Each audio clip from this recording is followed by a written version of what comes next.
दोस्तों रेल विकास निगम लिमिटेड की बात करें, स्टॉक के अंदर आज काफ़ी बड़ी गिरावट हुई है। लगभग 10% के आसपास की गिरावट रही है क्लोजिंग के समय। ये गिरावट इसलिए हुई क्योंकि स्टॉक लगातार बहुत ज़बरदस्त प्रॉफिट दे चुका है लोगों को। ऐसे में प्रॉफिट बुकिंग तो आनी थी, तो जितना स्टॉक ज़्यादा दौड़ेगा उतनी ही ज़्यादा प्रॉफिट बुकिंग भी आएगी, और बिल्कुल वही हुआ। यहाँ पे देख सकते हो कि इस तेजी के बीच में आप देखें तो जो आज सभी के सभी शेयरों में प्रॉफिट बुकिंग आई है, चाहे रेलवे के शेयर हो या फिर दूसरे स्मॉल कैप हो। आने वाले समय फिर से एक शानदार तेजी की संभावना बनने वाली है। क्या बाजार में इस समय गिरावट का माहौल नहीं है, या फिर समय में रेलवे के शेयर में प्रॉफिट बुक कर लेना चाहिए? क्या है आगे की संभावना, जानने की कोशिश करेंगे इस वीडियो के माध्यम से। और रेल विकास निगम लिमिटेड या फिर IRFC, क्या ये दोनों स्टॉक इस समय खरीदारी के लिए सही लग रहे हैं? इनके फंडामेंटल कैसे, इन सारी बातों को जानेंगे इस वीडियो के माध्यम से। लेकिन फ्रेंड, उससे पहले अगर आप पहली बार हमारे चैनल पे आए तो चैनल को सब्सक्राइब कर दीजिए, एक बेल आइकॉन दबा दीजिए ताकि जब भी नया वीडियो बने पहला नोटिफिकेशन आपको मिले। वीडियो पसंद आए तो लाइक शेयर जरूर कीजिए। चलो फ्रेंड्स, वीडियो स्टार्ट करते हैं। मैं हूँ आपका दोस्त SB दवे और हमारे अपने चैनल ऑनलाइन कमाई में आपका बहुत बहुत स्वागत है। अब यहाँ पे हम रेल विकास निगम लिमिटेड की बात करें तो स्टॉक की शुरुआत 196 पर हुई, यानी शुरुआत पॉजिटिव हुई। क्लोजिंग देख सकते हो कि कल की 189 के आसपास थी। तो सुबह बाजार ने जो तेजी बताई उस हिसाब से ये भी स्टॉक दौड़ा, और इंट्राडे में 199 का हाई भी बन गया। यानी कुछ समय के लिए ही भले, लेकिन 200 के स्तर को छुआ इसने। लेकिन वहाँ से जो लो बना वो 161 का है, यानी ज़बरदस्त ऊपर के लेवल से गिरावट भी हुई। करीब 30 रुपीज़ की गिरावट इंट्राडे में, और अंत में क्लोजिंग 170 के आसपास रही, जहाँ पे 10.03% की हमें गिरावट देखने को मिली। तो कुल मिला के आप देख सकते हो कि रेल विकास निगम लिमिटेड में ज़बरदस्त प्रॉफिट बुकिंग हावी हुई। वॉल्यूम काफ़ी ज़्यादा था। पिछले एक महीने पहले इसका 6 करोड़ का वॉल्यूम था, 1 करोड़ की डिले उठाई गई थी। 1 वीक पहले 11 करोड़ का वॉल्यूम था, 2 करोड़ की डिले उठाई गई थी। लेकिन कल 24 करोड़ का ज़बरदस्त वॉल्यूम था, 4 करोड़ की डिले उठाई गई थी, और आज भी 20 करोड़ का ज़बरदस्त वॉल्यूम हुआ है। इसकी परफॉर्मेंस अगर आप देखें तो 5 सितंबर को स्टॉक 156 के आसपास था, 1.5% की तेजी बनी थी। 6 सितंबर की बात करें, स्टॉक 149 के आसपास आ गया, 4.4% की गिरावट के साथ में। 7 सितंबर को स्टॉक फिर से 153 के आसपास था, 2.7% की तेजी बनी। और 8 सितंबर को स्टॉक सीधा 162 के आसपास पहुंच गया, 5.8% की शानदार तेजी के साथ में। और 11 सितंबर की बात करें तो स्टॉक की क्लोजिंग 189 के आसपास थी, 16.4% की बम्पर तेजी। तो ये क्लियरली आप समझ सकते हो कि पिछले कुछ दिनों से जो लगातार तेजी बनी थी, इस वजह से आज प्रॉफिट बुकिंग हुई है। लेकिन यह अभी आपको ध्यान रखिए कि 150 के आसपास स्टॉक था सिर्फ 4 ट्रेडिंग सेशन के पहले, और इस वजह से आज स्टॉक ऊपर के लेवल से जब 200 तक पहुंच गया तो वहाँ से प्रॉफिट बुकिंग हावी हुई। अब आप ये देख ही सकते हो कि 32 इसका 52 का लो, हाई 199 का है। तो आप ये देख ही सकते हो कि कितना ज़बरदस्त रिटर्न दिया इसने पिछले एक साल में, लोगों को बम्पर रिटर्न देके मालामाल कर दिया है। ऐसे में स्टॉक में प्रॉफिट बुकिंग तो आनी थी। लेकिन ये जो तेजी आई, इसके पीछे वजह की G20 के दौरान जो एक इकोनॉमिक कॉरिडोर बनाने की यहाँ पे घोषणा हो चुकी है, और ये आने वाले समय ये पूरी तरह से फलीभूत भी होगा आने वाले 10 सालों में। इंडिया से लेके मिडिल ईस्ट होके साउथ एशिया, और उसके बाद अगर आप देखिए US तक रेलवे कॉरिडोर बनेगा, और इस कॉरिडोर के माध्यम से देखें तो रेलवे की कनेक्टिविटी दी जाएगी, और इसका फ़ायदा रेलवे के शेयर को होगा। तो आप ये समझ लो एक बहुत बड़ा प्रोजेक्ट है। इससे आने वाले समय में सारा का सारा सिनेरियो चेंज होता हुआ दिखाई देगा, और इसने एक पॉजिटिव माहौल बनाया है। अब आप ये देख ही सकते हो कि इस खबर के बाद में रेलवे के शेयरों में जो ज़बरदस्त तूफानी तेजी बनती है, उसके बाद आज प्योरली प्रॉफिट बुकिंग शुरू हुई, और ये इसकी आज की डील में भी समझ में आएगा। आप ये देख ही सकते हो सुबह 9:15 पर 198 की प्राइस से करीब 7,68,000 शेयरों की सुबह सुबह खरीदारी हो गई। उसके बाद 9:15 पर 197 की प्राइस से करीब देख लो कि 10,32,000 शेयरों की एक बड़ी प्रॉफिट बुकिंग हो गई। उसके बाद अगर आप देखें तो 9:15 पर 198 की प्राइस से ही करीब 11,11,000 शेयरों की फिर से एक प्रॉफिट बुकिंग हुई, और फिर सुबह 9:15 पर उसी समय 197 की प्राइस से यहाँ पे करीब 6,37,000 शेयरों की एक प्रॉफिट बुकिंग और हुई। उसके बाद उसी समय 9:15 पर 198 की प्राइस से यहाँ पे 6,68,000 शेयरों की फिर से खरीदारी हुई।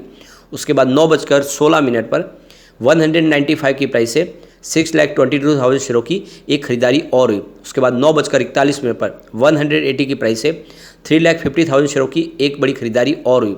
उसके बाद 9:48 पर 174 की प्राइस से 3,83,000 शेयरों की एक बड़ी खरीदारी और हुई। उसके बाद 12:18 पर 174 की प्राइस से 3,55,000 शेयरों की खरीदारी और हुई। तो ये जो खरीदारी के आंकड़े इशारा करें कि आज जो गिरावट हुई है वो रिटेल इन्वेस्टर की वजह से हुई है, क्योंकि बड़े फंड हाउस की तो इतनी बड़ी कोई बिकवाली दिखाई नहीं दे रही है। सुबह सुबह जरूर बाजार खुलते ही कुछ बिकवाली हुई है, लेकिन उसके बाद जो बड़ी डील है वो सारी खरीदारी की दिखा रही है। इसका मतलब अभी भी यहाँ पे बड़े फंड हाउस जम के खरीदारी कर रहे हैं, यानी अभी गिरावट का माहौल यहाँ पे नहीं बना है। यानी अब बाजार 200 की तरफ जाने को इसमें तैयार है। आईआरएफसी और आरबीएनएल के स्टॉक अभी यहाँ पे नहीं रुकते हुए दिखाई दे रहे हैं। ये बड़े फंड हाउस की खरीदारी का इशारा है, यानी इस गिरावट में भी जम के खरीदारी की है यहाँ पे इंडिया के बड़े फंड हाउस या फिर ग्लोबल मार्केट से जो एफआई आते हैं उन्होंने निवेश किया है, और ये बहुत अच्छी बात है बाजार के लिए। इस गिरावट का फायदा उठाया गया, और क्यों ना हो, इसका बिजनेस ही बहुत शानदार है। अगर हम आरबीएनएल की बात करें तो लगातार इनका रिवेन्यू बढ़ रहा है। 2019 में जहाँ पे 10,069 करोड़ के आसपास रेवेन्यू था, वो 2023 आते आते 20,282 करोड़ के आसपास पहुंच गया, यानी लगभग दुगना हो चुका है रेवेन्यू। जबकि इसके दौरान देखें तो 2-3 साल कोरोना के निकले, उसके बावजूद भी इसका बिजनेस बिल्कुल पटरी पे है और तेजी से बढ़ रहा है। साथ में अगर प्रॉफिट की बात करें, 2019 में 688 करोड़ के आसपास प्रॉफिट था, वो 2023 आते आते 1,421 करोड़ तक पहुँच गया है। ज़बरदस्त और डबल। तो ये जो आंकड़े हैं ये उत्साहवर्धक है, और ऐसे में आप लॉन्ग टर्म इन्वेस्टर हैं तो बिल्कुल इन्वेस्टमेंट आप कर सकते हैं। इसका नेटवर्थ भी लगातार बढ़ रहा है। 2019 में जहाँ पे 4,396 करोड़ के आसपास था, वो 2023 में बढ़ के 7,325 करोड़ के आसपास पहुंच गया। ऐसे में बहुत ही ज़बरदस्त तेजी का वातावरण बना हुआ है। ये स्टॉक आने वाले इसमें और कई नए कीर्तिमान स्थापित कर सकता है।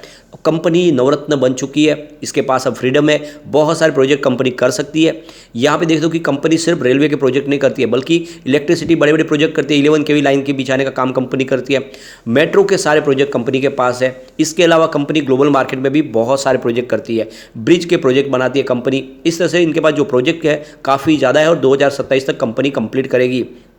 कंपनी वंदे भारत ट्रेन भी बनाने जा रही है। ऐसे में स्टॉक यहाँ पे नहीं रुकेगा। लेकिन शॉर्ट टर्म जो इन्वेस्टर है या मिड टर्म इन्वेस्टर है वो प्रॉफिट बुक कर सकते हैं, क्योंकि जिस तरह से माहौल बना है थोड़ी सी गिरावट तो हो सकती है। अब चलते हम आईआरएफसी की तरफ। आप देख सकते हो स्टॉक की शुरुआत 91 पर हुई, शुरुआत पॉजिटिव हुई क्योंकि क्लोजिंग कल की 84 के आसपास थी। इंट्राडे में इसने 92 का हाई भी बनाया, लेकिन जो लो है वो 77 का है, परंतु निचले लेवल से कुछ रिकवरी भी हुई और अंत में क्लोजिंग 82.90 के आसपास रही, मात्र 2.18% की गिरावट के साथ में। तो इस स्टॉक में इतनी बड़ी गिरावट नहीं हुई है, और आप देख सकते हो ये स्टॉक भी काफ़ी शानदार प्रदर्शन कर चुका है। यहाँ पे फंडामेंटली कंपनी बहुत ज़बरदस्त है। मार्केट कैप इसका 1,08,246 करोड़ को पार कर गया है, और इंडिया की टॉप 10 कंपनियों में आ चुके PSU कंपनियों में। ये इसके लिए एक बहुत बड़ा अचीवमेंट है। करंट प्राइस की 82.80 की है, लो आप देखो 20 रुपीज़ का, लेकिन हाई 92 का है। तो स्टॉक ने ज़बरदस्त तेजी बनाई सिर्फ पिछले 1-2 महीनों में ही। स्टॉक का पी 17.4 का है, बुक वैल्यू इसकी 36 की है, और यहाँ पे डिविडेंड इसने दिया 1.81% का, ROC 5.32% है, और ROE 14.7% है, फेस वैल्यू 10 है। तो फंडामेंटल इसके बहुत अच्छे, जो इशारा करे कि आपको IRFC में इन्वेस्टमेंट करना ही चाहिए। कि इसके पीछे वजह है कि इसका जो बिजनेस मॉडल है वो काफ़ी यूनिक है। कंपनी का 0 NPA है, जो भी कंपनी कर्ज चुकाती है देती है रेलवे की कंपनी, उसका सारा गारंटी सरकार लेती है। ऊपर से सिर्फ 42 एम्प्लॉइज उस कंपनी को रन कर रहे हैं, और होटल अशोका से इसका बिजनेस चल रहा है। ऐसे में खर्च बिल्कुल नहीं है, और किसी प्रकार का कंपनी टैक्स पे नहीं करती है, इसीलिए इसका बिजनेस काफ़ी शानदार है। कंपनी का रिवेन्यू प्रॉफिट लगातार बढ़ रहा है। 2019 में जहाँ पे 11,130 रुपीज़ के आसपास था रिवेन्यू, वो 2023 में बढ़ के 23,890 रुपीज़ तक पहुँच गया, लगभग दुगुना हुआ है रिवेन्यू। प्रॉफिट की भी बात करें तो 2019 में जहाँ पे 2,255 करोड़ के आसपास जो प्रॉफिट था, वो 2023 में बढ़ के 6,337 करोड़ तक पहुंच गया है, यानी प्रॉफिट डबल नहीं बल्कि 3 गुना लगभग बढ़ा है प्रॉफिट। और 2019 में जहाँ पे 18,586 करोड़ के आसपास नेटवर्थ था इसका, वो 2023 में बढ़ के 45,470 करोड़ के आसपास पहुंच गया है। तो लगभग नेटवर्थ भी तेजी से बढ़ रहा है, रेवेन्यू भी बढ़ रहा है, प्रॉफिट बढ़ रहा है। ये आंकड़े बहुत उत्साहवर्धक है, जो इशारा करके आपको IRFC में निवेश करना चाहिए। अभी देख सकते हो कि पिछले दिनों ये स्टॉक थोड़ा सा नीचे भी आया था, मौका मिला था जब OFS की खबर आई थी कि OFS आएगा, उस खबर ने यहाँ पे माहौल थोड़ा सा निगेटिव किया। 52.70 के आसपास जो स्टॉक था वो 46 के आसपास आया था, उस लेवल से काफ़ी लोगों ने खरीदारी की, उनके पैसे डबल हुए यहाँ पे।